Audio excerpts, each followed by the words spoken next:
দুনিয়াতে যত অদ্ভুত অদ্ভুত প্রশ্ন সব আপনি মুসা আলাইহিস সালামের মাথা থেকে পাবেন। বিভিন্ন বিষয়ে আল্লাহরে প্রশ্ন করতেন। সাইয়েদনা মুসা আলাইহিস সালাম আল্লাহরে বললেন, আল্লাহ আপনি আমার এমন একটা জিকির শিখাইয়া দেন যে জিকিরটার শব্দ আপনি আর আমি ছাড়া কেউ জানবে না।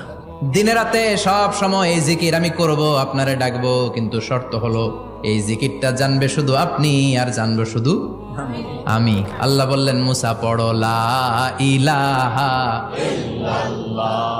মুসা আলাইহিস সালাম কয়, মাবুদ এটা তো জাতীয় জিকির, সবাই জানে। আমি তো চাইছি এক্সেলেন্ট একটা জিকির, কারো কাছে নাই, শুধু আমি জানবো আর আমি পড়বো।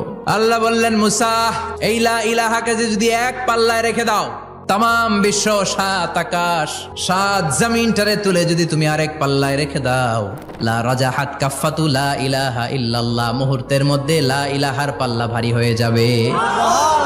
ও মুসা, তুমি যতই এক্সক্লুসিভ জিকির চাও, লা ইলাহার চেয়ে দামি জিকির আমার কাছে নাই।